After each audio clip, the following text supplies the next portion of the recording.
Friends, यदि आपके जोड़ों में आर्थराइटिस की समस्या है, किसी प्रकार की इन्फ्लामेटरी आर्थराइटिस है, जैसे रूमेटॉइड आर्थराइटिस, एंकाइलोजिंग स्पॉन्डिलाइटिस, सोरियोटिक या ल्यूपस आर्थराइटिस या फिर कोई ऑटो इम्यून इलनेस है, तो ये जो ऑयल्स हैं ये आपके इलनेस में भारी कमी ला सकते हैं, ऑटो इम्यून रेस्पॉन्स के अंदर भारी कमी ला सकते हैं, जिससे आपके दर्द, सूजन, कोई भी ऑटो इम्यून इलनेस और दवाइयों के डोजेस घटाने में मदद मिलेगी। इसलिए इस वीडियो को आखिरी तक देखें, क्योंकि कई मरीजों की ये फरमाइश थी, उनकी रिक्वेस्ट थी कि ऑयल्स जो आर्थराइटिस के अंदर नुकसान पहुंचा सकते हैं या ऑयल्स जो आर्थराइटिस में बेनिफिट कर सकते हैं, उस पर एक वीडियो जरूर बनाऊं। तो ऑयल्स जो है या तो आपके आर्थराइटिस में फायर पर लगा सकते हैं, आपके मतलब इन्फ्लामेशन को बढ़ा सकते हैं, और this can put it out. जो इन्फ्लामेशन है, पेन है, उसके लिए ये बात कही गई है। तो सबसे पहले हम ये देखते हैं कि जो एंटी इंफ्लामेटरी फैट्स होते हैं वो बेसिकली आपके बॉडी में रिजोल्विंस बनाते हैं, प्रोटेक्टिन्स बनाते हैं, जिससे शरीर में सूजन कम होती है, दर्द कम होता है, दवाइयों के डोजेज ऑटोमेटिक घटते हैं। वहीं पर कुछ इस प्रकार के फैट हैं जो प्रो इंफ्लामेटरी हैं, जो क्या करेंगे, शरीर में इंटरल्यूकिन 6, IL-6 या फिर TNF अल्फा, ये बेसिकली इन्फ्लामेशन करने वाले साइटोकिन्स हैं, इसकी मात्रा, या प्रोस्टाग्लैंडिन्स जो कि दर्द अधिक पैदा करते हैं, इनकी मात्रा को बढ़ा सकते हैं, जिससे जोड़ों के अंदर सूजन बढ़ेगा, दर्द बढ़ेगा, आपकी तकलीफ बढ़ेगी, तो दवाइयां भी बढ़ जाएंगी। तो इस प्रकार का सबसे पहले हम उन ऑयल्स पर फोकस करते हैं जो आपकी तकलीफ को घटाने में मदद करेंगे। इसमें क्या आता है, जिन ऑयल्स में omega 3 fatty acid, ALA, EPA, DHA अधिक मात्रा में है, तो ये किन ऑयल्स में अधिक मात्रा में है, फ्लैक्सीड में है, वॉलनट में है, चिया सीड में है और फैटी फिश में है। इसलिए आर्थराइटिस के मरीजों को बोला जाता है कि आप फिश का सेवन इजीली कर सकते हैं। अब ये करता क्या है, ये COX-2 ब्लॉक करता है, मतलब जो दर्द निवारक गोलियां जिस जगह असर करती हैं उसी जगह ये असर करता है, और CRP को 15 से 25% तक घटा सकता है। बॉडी में इन्फ्लामेशन घटेगा, तो आपने देखा है रूमेटॉइड के अंदर मरीजों की उंगलियों में टेढ़ापन आ जाता है, जोड़ खराब हो जाते हैं, उनको खराब होने से रोकने में मदद मिलती है। फिर नेक्स्ट है ओलिक एसिड या फिर मूफा।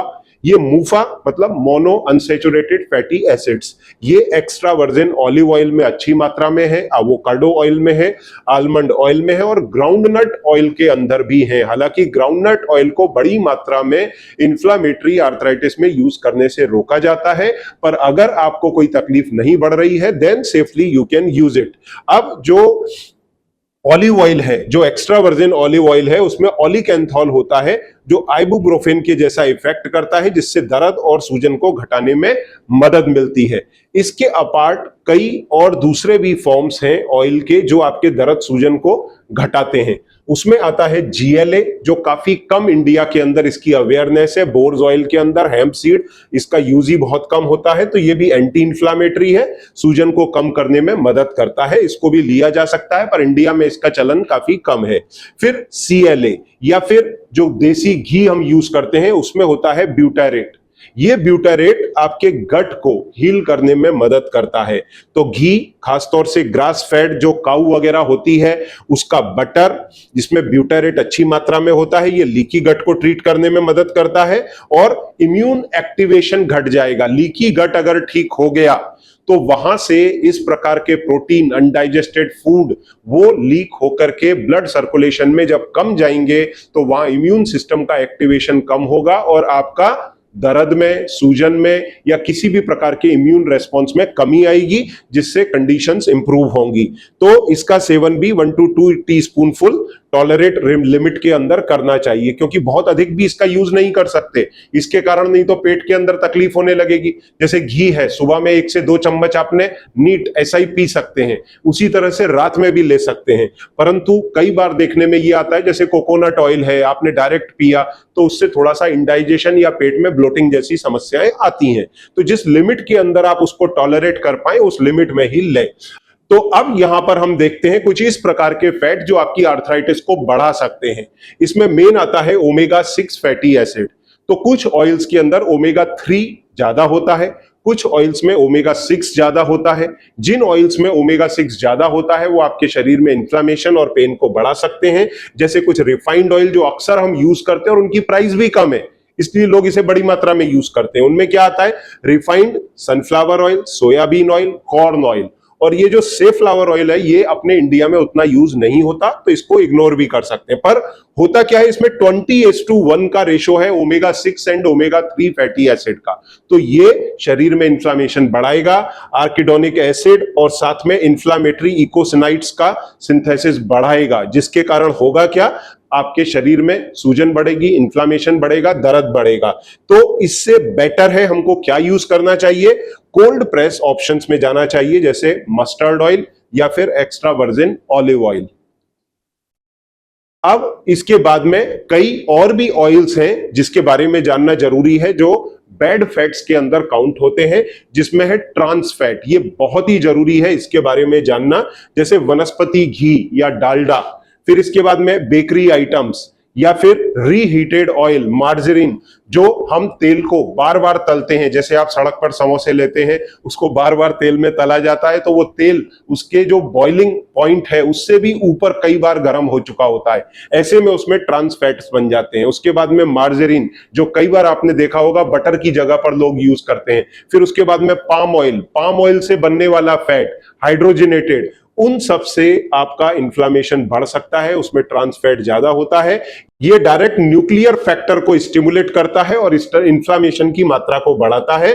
तो इसके जो बेटर ऑल्टरनेट है वो है देसी घी, कोकोनट ऑयल, खास तौर से बेकिंग के लिए इनको इस्तेमाल करें तो ज्यादा अच्छा है। फिर उसके बाद में ऑक्सीडाइज्ड फैट हैं कई प्रकार के, जो डीप फ्राई आप लोग करते हैं।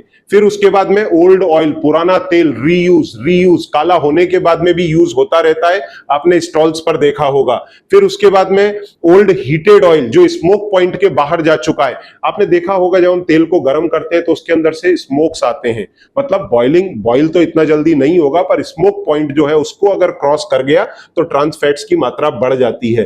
तो इसके कारण होता क्या है, एज मॉलिक्यूल्स की मात्रा बढ़ती है, मतलब एडवांस ग्लाइकेशन एंड प्रोडक्ट्स। इसके कारण जोड़ों के अंदर इन्फ्लेमेशन और डैमेजेस बढ़ते हैं, जिससे दर्द, सूजन में बढ़ोतरी होती है। तो उसका अल्टरनेट क्या है, इसकी जगह पे हमको बेटर है कि हम फ्रेश ऑयल्स यूज करें और लो हीट पर कुकिंग करें, ज्यादा हाई टेम्परेचर पर कुकिंग ना करें। फिर इसके बाद में अरेक्डोनिक एसिड, ये जो एक्सेस होता है रेड मीट के अंदर होता है, एग योक के अंदर होता है और उसके साथ में ऑर्गन मीट्स के अंदर होता है। तो ऐसे में हमको प्रिकॉशन क्या लेनी है, क्योंकि ये इन्फ्लेमेशन बढ़ाते हैं और डायरेक्ट प्रोस्टाग्लैंडिन्स में कन्वर्ट होते हैं, जिससे दर्द बढ़ जाता है। तो हमको करना क्या चाहिए, बेटर ऑल्टरनेट के रूप में हम फैटी फिश यूज करें, 1 से 2 मैक्सिमम एग या एग योक्स लें, तो इसको होने से रोका जा सकता है। और अगर हम ये फैटी फिश और एग्स यूज भी कर रहे हैं तो इस प्रकार के मुर्गी से आए हुए अंडे यूज करें जो ग्रीन ग्रास फेड हो, ना कि वही दाना सोयाबीन। इस प्रकार की चीजें अगर फीडिंग ज्यादा होगी तो वापस से प्रोस्टाग्लैंडिन सिंथेसिस ज्यादा होगा। तो अगर हम अच्छी क्वालिटी का नॉनवेज यूज करते हैं, फिश समुद्र की यूज करते हैं जिसने नेचुरल चीजें खाई हुई हैं, तो ज्यादा अच्छे हमारे को रिजल्ट मिलेंगे इसके कंजम्पशन के साथ, और हमारे बॉडी के अंदर ट्रांस फैट या नुकसान करने वाले फैट्स की उतनी मात्रा नहीं जाएगी। अब इसके बाद में जो हमारी इंडियन कुकिंग होती है उसमें हमको बेसिकली क्या क्या चीज कैसे कैसे यूज करना चाहिए, तभी तो आप अपने आर्थराइटिस के अंदर लाभ पा पाएंगे। नहीं तो ये तो ठीक है मैंने टेक्निकल चीजें बता दी, पर आपको क्या समझेगा। तो वो समझने के लिए अब ये चार्ट बहुत जरूरी है। अगर आपको रॉ ड्रेसिंग्स में यूज करना है, आपको सैलेड्स के ऊपर डालना है, या फिर इवन आपको चपाती के ऊपर लगा के लेना है, दाल के अंदर डाल करके लेना है, तो आपको किस प्रकार का ऑयल यूज करना चाहिए, extra virgin olive oil, coconut oil या फिर घी का इस्तेमाल करना चाहिए। और यहाँ एक्स्ट्रा वर्जिन ऑलिव ऑयल में ऑलिक एंथॉल्स होते हैं, पॉलीफिनॉल्स होते हैं, और इसको हीट ज्यादा नहीं करना चाहिए, नहीं तो उससे ये नष्ट हो जाएंगे। और इसको सैलेड के अंदर, दाल फ्राई वगैरह के अंदर, रोटी के ऊपर लगाने के लिए इन तेल और घी को यूज करना चाहिए, तो ये आपको अच्छे रिजल्ट्स देंगे। फिर लो हीट पर अगर आपको तड़का मारना है, अक्सर हम लोग दाल वगैरह में मारते हैं, तो cold pressed mustard oil best है, या फिर घी का इस्तेमाल करें। उसके अंदर ALA, ओमेगा 3, बड़ी मात्रा के अंदर हैं, जिससे होगा क्या, इसमें एंटी माइक्रोबियल प्रॉपर्टीज भी हैं। और राई जीरा का तड़का जब भी लगाएं, कोशिश करें 160 डिग्री के नीचे टेम्परेचर हो, बहुत ज्यादा छौंक में से धुआं नहीं निकलना चाहिए, उस बात का ध्यान रहे। इसके बाद में जो मीडियम हीट पर चीजें की जाती हैं, कुक सब्जी वगैरह बनाने के लिए, उपमा पोहा बनाने के लिए, क्योंकि हम उसमें फ्राइंग करते हैं, मसालों को पकाते हैं, तो उसमें हमारे को cold press groundnut oil use कर सकते हैं। पर ग्राउंड नट ऑयल यूज करते समय इस बात का ध्यान रहे कि आपको ग्राउंड नट ऑयल से कोई नुकसान, दर्द बढ़ तो नहीं रहा, इसका ऑब्जर्वेशन जरूर रखें। इसके अपार्ट घी का भी इधर इस्तेमाल किया जा सकता है, इसमें ऑलिव ऑयल और विटामिन सी अच्छी मात्रा में होता है। तो इस प्रकार के आइटम्स को बनाने के लिए आप इसका इस्तेमाल करें या घी का इस्तेमाल करें, वो और भी अधिक सेफ है। अब आता है, अगर हम हाई हीट पर कोई चीज बनाना चाहते हैं, कोई चीज डीप फ्राई करना चाहते हैं, तो एवोकाडो ऑयल जो है वो 520 डिग्री उसका स्मोक पॉइंट है, उसे इस्तेमाल किया जा सकता है। टेस्ट इसका बढ़िया है, नेचुरल है, इसको शैलो फ्राइंग में यूज किया जा सकता है अगर जरूरत है, या फिर घी का इस्तेमाल करें।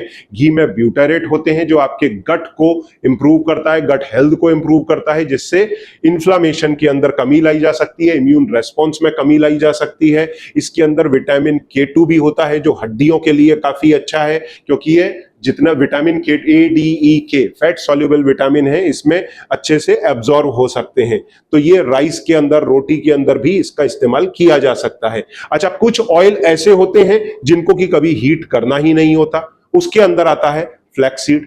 तो इसको हीट करके ना यूज करें, इसको बिना हीट किए यूज करें। और जो ओमेगा 3 और ओमेगा 6 का जो रेशो है, ये जो रेशो है वो अगर 20:1 है तो ये कैटेस्ट्रॉफिक है। इसका रेशो होना चाहिए 4:1। और एक ऑयल इसके अंदर मेंशन नहीं हुआ है जो है कनोला ऑयल, वो भी यूज किया जा सकता है इन्फ्लामेटरी आर्थराइटिस के अंदर। तो ये हमने मोर ओवर चीजें देखी ऑयल के बारे में। तो ऑयल हमारे इन्फ्लामेशन को, पेन को कम भी कर सकते हैं और बढ़ा भी सकते हैं, इस चीज को हमने समझा। इसके अपार्ट यदि आप डाइट के बारे में और जानना चाहते हैं या डाइट से अपनी आर्थराइटिस को कंट्रोल करना चाहते हैं, इन्फ्लामेटरी मार्कर्स में कमी लाना चाहते हैं, तो आप हमारे जो इन्फ्लामेटरी आर्थराइटिस रेमिशन प्रोटोकॉल करके जो हमारा डाइट प्लान होता है उसे ज्वाइन कर सकते हैं। और अगर आपके कुछ क्वेश्चन, क्वेरी, कंफ्यूजन्स हैं तो नीचे दिए गए नंबर पर संपर्क करें, मेरी टीम आपकी मदद करेगी। Thank you very much.